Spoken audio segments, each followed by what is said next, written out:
Henriot, Boulot, Valcourt, Port-au-Prince, 1946, New York 2017. Un samba de multiples facettes. Musicien polyvalent, ce remarquable vocaliste, compositeur, interprète, guitariste, keyboardiste, etc. n'a vécu que pour la musique, pour avoir conquis dès l'adolescence un public acquis à sa cause.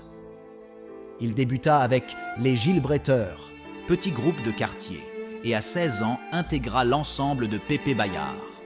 C'est pourtant au sein du groupe Les Copains qu'il se propulsa comme chanteur-guitariste d'une formation influencée par la mouvance rock de la génération yéyé, mettant en évidence son timbre tonitruant à la sonorité cool, agrémenté d'un phrasé tout personnel en plus captivant, mais aussi d'un guitariste en herbe, avec assez d'arguments pour faire la fête.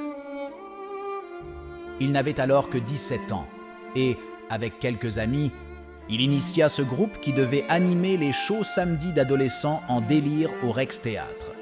C'était juste avant l'éclosion de la génération Mini à laquelle il n'a pu prendre part. Entre-temps, il émigra au Canada pour des études d'aviation et d'électronique.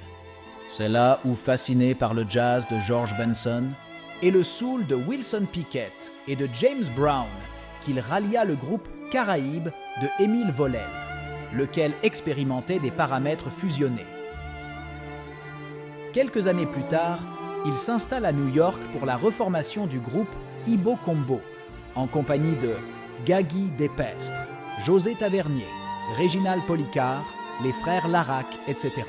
Au milieu des années 1970, il est de retour au pays et anime à Télé Haïti, le Boulot Show, qui s'adonne à la promotion de jeunes talents locaux. Parallèlement, il forma en compagnie de Franz Courtois, Tico Pasquet, etc., le groupe Horizon 75, dont l'existence éphémère a donné voix au Caribbean Sextet, pour prendre d'emblée la scène musicale avec sa musique innovatrice, ses vocalises et onomatopées, tempo aérien, scat imperméable et la maîtrise d'un timbre alliant swing et vitalité qui ont épaté les mélomanes. Il y fit aussi des débuts de pianiste prometteur avec le quartet Pickleys, groupe pionnier de drum machine qui fut une expérience très brève. Entre différentes occupations, Boulot-Valcourt continua à sillonner le monde, collaborant avec des musiciens de divers horizons pour atteindre ce degré de perfection qu'il a toujours recherché.